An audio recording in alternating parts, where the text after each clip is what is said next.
Welcome to the Joe Watt podcast. I'm Joao Vendramini from the University of Florida Range Cattle Research and Education Center, and today our guest is Rick Moyer. Rick, thanks for being with us. You're welcome. Good to be here. Rick, I'd like to ask you please to talk a little bit about you. All right. So I was raised in DeLand, Florida.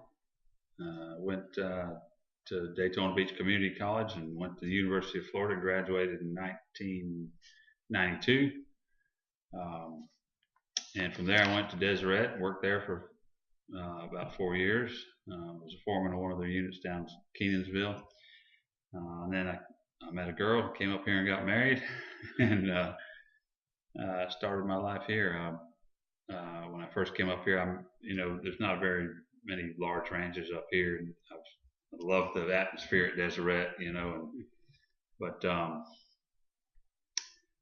so I got 3 small places up here that they let me manage and spend my time in those 3 little places. And for me, it was for them that they could pay smaller wages, and the combination was pretty good income for me. So that's what I did. And then as they started,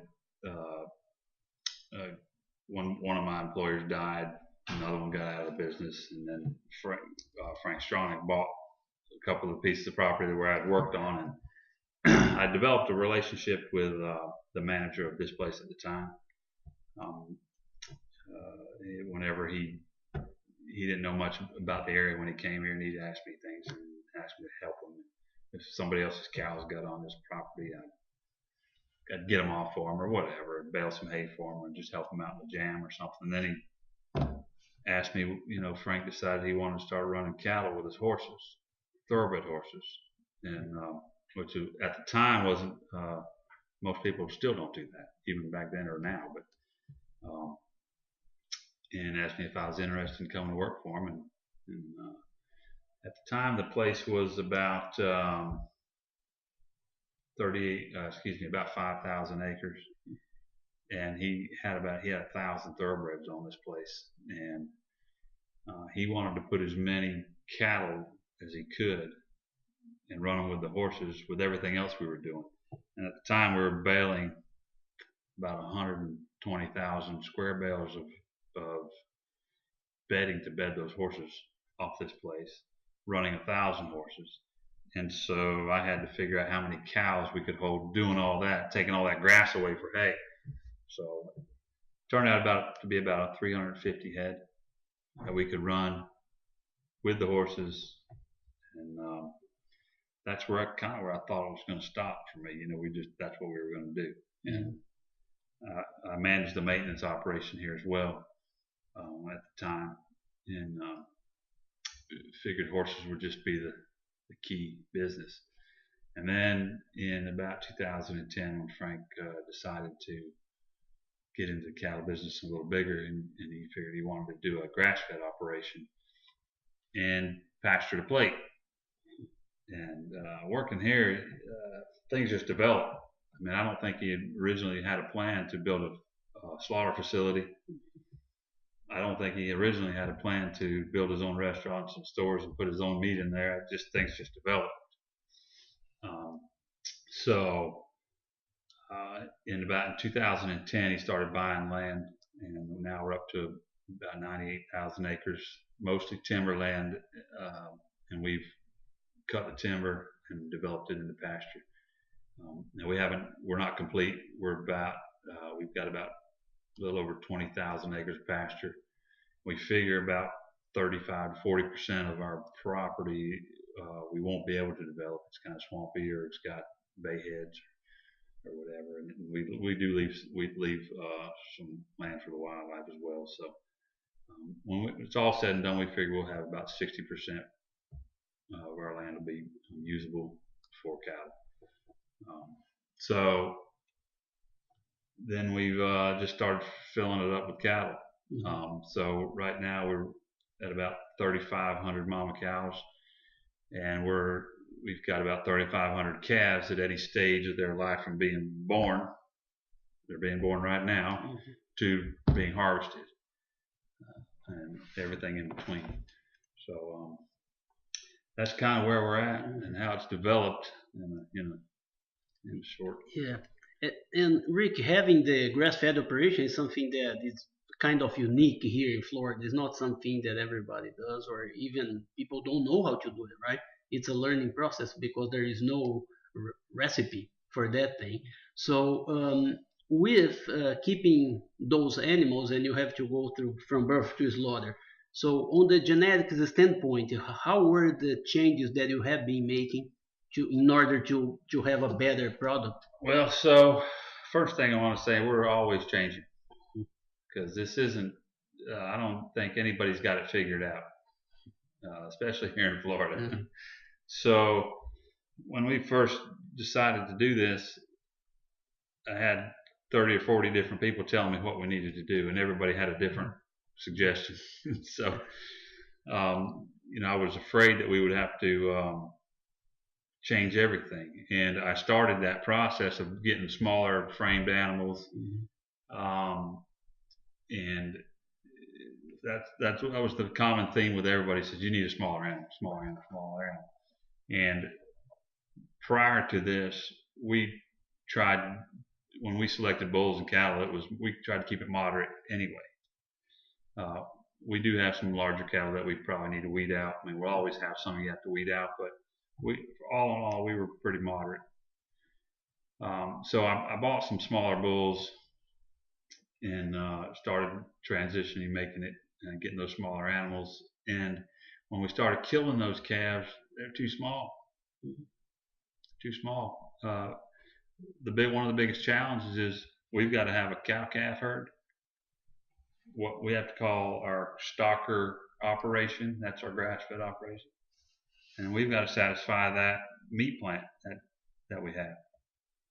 And from the harvest facility side of things, it costs just as much to kill a 900-pound animal as it does a 1,300-pound animal. But you get a whole lot less meat off that 900-pounder. So balancing that and finding out, getting those efficiencies squared away was a little bit of a challenge. Plus, on a lot of those smaller animals, the rib eyes are smaller, and that's not too attractive to the customer either. So working through all that process and having changed some of the herd and seeing those smaller animals and putting our original animals through the process, we found out we're pretty good where we were at anyway. Now, I still think we need to probably get our cow size down a little bit. And as this thing developed, we're in the stage now where we're trying to find our maternal herd and developing our terminal herd. So we're in the process of building our maternal herd and building our terminal herd. So that's where we're at now. But probably the biggest challenge is meeting the demands of the meat plant. I'd rather have a smaller animal. They'd rather have a bigger one. I see. And you need to play in between. Yeah, because there's so many things involved. There's carcass size. There's meat quality. It's easier to finish a smaller framed animal than it is a larger framed animal.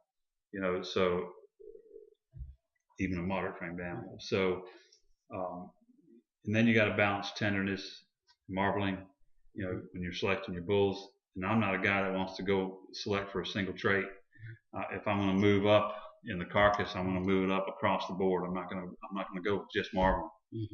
If we found out if we go for just marbling, that may be fine. You get some marbled animals, but you're going to lose some efficiency somewhere else. So this is a pretty big challenge with that. And if we go to your cow herd right now, so it will be a Brangus type of cow? Yeah, so we're pretty much Brangus type. When we were putting this place together, some of the places we bought were existing ranches, and they would have, for instance, one had a Brahman Hereford Angus rotation, and I knew the cattle. They've been managed by the same person for 50 years, and they're great cattle. And so, you get all kinds of, you're not Brangus at that point. And so we've still got some of those genetics. And so it's not 100% Brangus, but we have focused on the Angus side of things, keeping Brahman in the herd. So we, Todd Thrift, I believe, did a study years ago that compared quarter Brahman calves to purebred Angus calves. Mm-hmm. Have you read that study? Yeah. Yeah. Mm-hmm. And I think it said, pretty sure it said that if you have quarter or less Brahman in your calves, they're going to grade out just as equal to Mm-hmm. purebred herd. So we try to keep quarter or less in our calves that we're eating. And so we do have some purebred Brahmans we put on our heavy English cattle. And we'll put Angus bulls on our heavy Brahman type cattle. We're experimenting now with some F1 Brangus bulls to keep on our heavier English cattle, and then hopefully to get to the point where we're breeding quarter types to quarter type. And we are experimenting with a couple of different breeds to add in some heterosis to that. And Rick, what would be the age that you are slaughtering right now? Average age? 22 months. So it's 22 months of age. He's young. Yeah. He's an animal finished on pasture that is still very young. Yeah, it's 22. 22 months of age. We've got some 24s. We've had some 34 months. I see. Back in the day, right before our plant was ready to kill, they'd say we'll be ready at this date here. They weren't ready, so they would groom a little longer. They were pretty good downs. They were pretty good eating. And Rick, with that challenge to supply the plant, so how are you dealing with your breeding season there? So we've tried quite a few things, and right now, and this is liable to change too. I'd love to have one breeding season, but we have to have that year-round supply. So we have 3 90-day breeding seasons. We'll calve March, April, and May. September, October, November, December, January, February, March, April, May. That's our calving season. And so don't mistake that with a 9-month calving season. That's not what that is. We have our herds that are in those 90-day windows. And so we can still select those cows that are doing poorly, and we'll get them out, just like any other ranch would hopefully do. We tried if they didn't breed for our fall herd, we'd flip them over to our winter herd, and that got chaotic, super chaotic. And we figured at the beginning we thought that would tell us that bad cow right off the bat, the non-producer, quickly, and it did. But to try to manage that and put her where she needed to be, it was chaos. So we stuck to the 3 90-days seasons, and that's what we're doing now. I'd like to shorten those up. We're not quite to the point where we can shorten them up. I'd like to get them to 60 days, but that'd be pretty tough for us right now. So. And did those 3 breeding seasons really impact your personnel and labor that you need, or you think you are managing the same number of staff, just changing the management? I think we have more employees than most ranchers probably would, because of several things, not just the breeding seasons, but we're spread out over 4 different counties. But on each ranch, I think we're pretty good where we need to be. We may have a couple extra employees, but we try to get a birth date on most of these calves, not exact birth date, but because of our we want to know within 30 days when she was bred. At this point, there may come a time where we will still know within a 90-day period, and that'll be okay. But learning this, when it's going to be finished, we want to know its age, because some of our customers don't want calves killed after 30 months of age, right?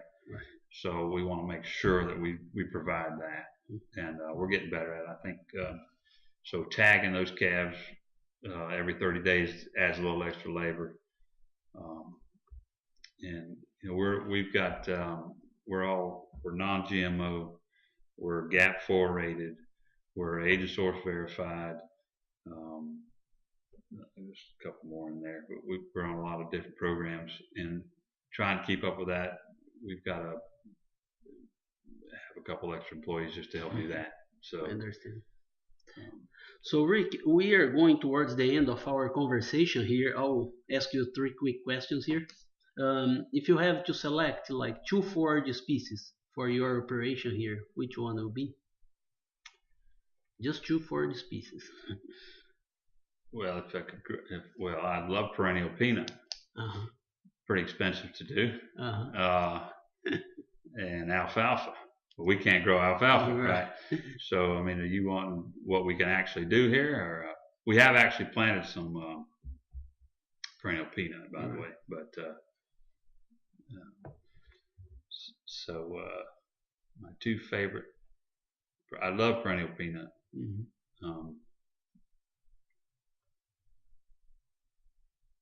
Alice clover. Alice clover is very unique to this environment here, and you have very different opinions from our previous because everybody will mention Bahia grass first. Well, I don't want to say it's my favorite grass. Right. I don't want to say because it's. I mean, it's pretty poor grass. Right. You know, and my two are going to be Bahia grass and Bermuda grass because that's what we can grow really, really good. Right. But that's not the one that you like the most. No. I mean, if you say what for grass fed operation, right. Now economics and everything else, sure. Bahia grass and Bermuda grass, and we do a lot of oats. You know, oats, good grass. I don't know if I'm giving you the answer you need. Yeah. But it's good to have a different perspective. So because you have this grass fed, I asked you about the forage. You thought about something better.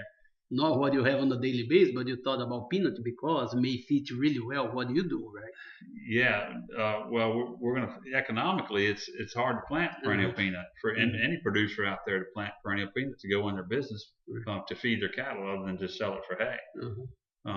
But it's a favorite grass of mine.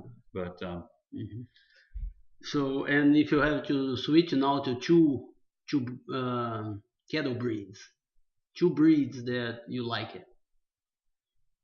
You need to, and a lot of people like more than two, but we need to narrow to two breeds.